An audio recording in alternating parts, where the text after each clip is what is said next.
नमस्कार दोस्तों, math study channel में आपका स्वागत है। मैं वीरेंद्र कुमार यादव। आज इस वीडियो में आप लोगों को त्रिभुज का क्षेत्रफल कैसे निकाला जाता है इसके बारे में बताने वाला हूं। इससे पहले वाला मैं एक वीडियो जो अपलोड कर चुका हूं उसमें त्रिभुज के क्षेत्रफल निकालने के लिए सूत्र के बारे में मैं बता चुका हूं। तो आइए सीधे अब आते हैं हम लोग कि सवाल को कैसे हल किया जाता है। तो पहला सवाल कह रहा है कि एक समबाहु त्रिभुज की प्रत्येक भुजा 4 सेंटीमीटर है तो उसका क्षेत्रफल ज्ञात कीजिए। ठीक है, एक समबाहु त्रिभुज आप बना लीजिए। समबाहु त्रिभुज हो गया ABC। इसकी प्रत्येक भुजा क्या है? 4 सेंटीमीटर है। जिस त्रिभुज की तीनों भुजाएं आपस में बराबर होती है उसे समबाहु त्रिभुज कहते हैं। अब समबाहु त्रिभुज का क्षेत्रफल ज्ञात करना है तो आपको यहाँ पे भुजा बराबर क्या दे दिया है? तो भुजा बराबर हो गया 4 सेंटीमीटर। इसलिए समबाहु त्रिभुज का क्षेत्रफल, समबाहु त्रिभुज ABC का क्षेत्रफल ज्ञात करना है तो इसका सूत्र होता है करड़ी में 3/4 भुजा का स्क्वायर। तो करड़ी में 3/4 भुजा कितना है? भुजा है 4 सेंटीमीटर का स्क्वायर। तो करड़ी में 3/4 और भुजा हो गया आपका 4 सेंटीमीटर का स्क्वायर है तो 4 चौके 16 वर्ग सेंटीमीटर। 4 से या 16 4 बार में कट जाएगा। 4 का करड़ी में 3 से गुणा करेंगे तो 4 करड़ी में 3 वर्ग सेंटीमीटर, यही आंसर होगा। तो दूसरा नंबर सवाल कह रहा है कि समबाहु त्रिभुज की ऊंचाई करड़ी में 3 सेंटीमीटर है तो इस त्रिभुज का क्षेत्रफल ज्ञात कीजिए। ठीक है, इसमें भुजा ज्ञात नहीं है, बस क्या है? ऊंचाई है। तो एक समबाहु त्रिभुज आप बना लीजिए। समबाहु त्रिभुज हो गया ABC, यह इसकी ऊंचाई हो गई। ठीक है, अब ऊंचाई आपको दिया है कितना? h बराबर दिया है करणी में 3 सेंटीमीटर। समबाहु त्रिभुज है तो तीनों भुजाएं आपस में क्या है? बराबर है। यहाँ पे देखिए, लिखिए ऊंचाई h बराबर कितना हो गया? करणी में 3 सेंटीमीटर। इससे पहले आपको सूत्र मैं बता चुका हूँ कि समबाहु त्रिभुज ABC की ऊंचाई बराबर सूत्र क्या होता है? करणी में 3/2a। ठीक है, आ रहा समझ में? अब यहाँ आप लिख सकते हैं करणी में 3/2a। ऊंचाई कितना प्राप्त हुआ आपका? करणी में 3 सेंटीमीटर। ये ज्ञात करना है तो करड़ी में 3 सेंटीमीटर, ये भाग है इधर जाकर के गुणा हो जाएगा। ये गुणा है तो इधर आकर के भाग। करड़ी में 3 से करड़ी में 3 क्या हो जाएगा? कैंसिल हो जाएगा। भुजा A बराबर क्या सेंटीमीटर प्राप्त हो गया? 2 सेंटीमीटर। दोस्तों, समबाहु त्रिभुज की भुजा ज्ञात हो चुकी है। यह है 2 सेंटीमीटर, ये भी होगी 2 सेंटीमीटर, ये भी होगी 2 सेंटीमीटर। जब भुजाएं हमें प्राप्त हो गई कि भुजा 2 सेंटीमीटर है, भुजा बराबर कितना प्राप्त हो गया? 2 सेंटीमीटर। इसलिए समबाहु त्रिभुज का क्षेत्रफल, समबाहु त्रिभुज ABC का क्षेत्रफल का सूत्र होता है करणी में 3/4 भुजा का स्क्वायर। तो करणी में 3/4 भुजा कितना है? तो भुजा प्राप्त हुआ है 2 सेंटीमीटर का स्क्वायर हो गया।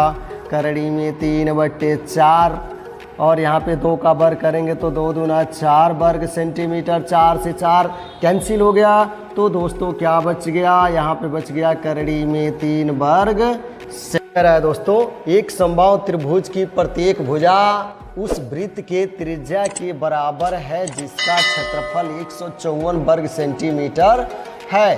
तो समबाहु त्रिभुज का क्षेत्रफल ज्ञात कीजिए। बहुत ही आसान है, बस ध्यान से देखिए कौन किसके बराबर है। तो प्रत्येक भुजा समबाहु त्रिभुज की A किसके बराबर है? वृत्त की त्रिज्या R के क्या है? बराबर है। यह दिया हुआ है।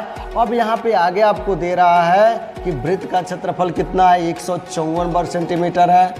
वृत्त का क्षेत्रफल आपको दिया है 154 वर्ग सेंटीमीटर। वृत्त के क्षेत्रफल का सूत्र क्या होता है?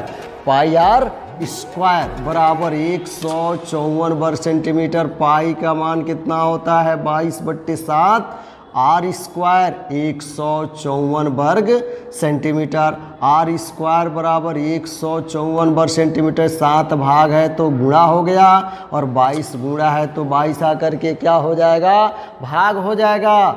22 से 154 कै बार में कटा, 7 बार में कैंसिल हो गया। यह वर्ग है तो इधर जा कर के करने लग गया, 7 सत्ते 49, यानी यहाँ पे 49 वर्ग सेंटीमीटर हो गया। 49 का वर्गमूल कितना हो गया दोस्तों, 7 सेंटीमीटर हो गया।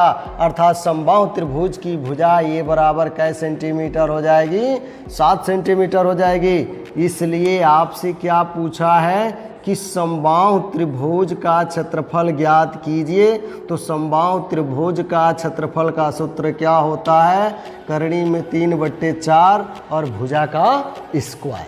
ठीक है, तो करनी में 3/4, भुजा आपको कितना प्राप्त हुआ है, 7 सेंटीमीटर प्राप्त हुआ है।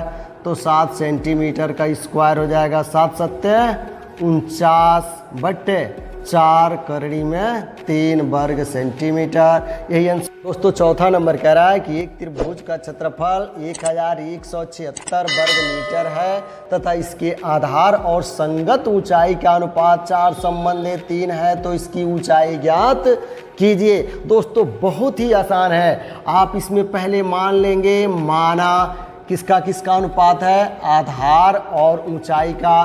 तो माना यहाँ पे आधार क्या हो जाएगा 4x तथा ऊंचाई ज्ञात कर लीजिए, ऊंचाई कितनी हो जाएगी 3x।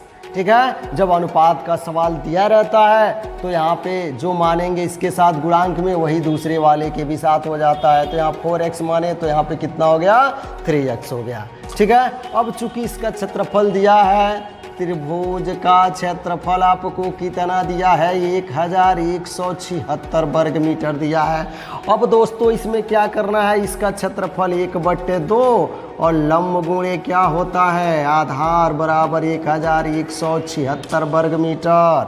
1/2 लंब ही क्या है आपकी ऊंचाई है, तो ऊंचाई कितना हो गया 3x, और आधार कितना है, तो आधार है आपका 4x बराबर 1176 वर्ग मीटर।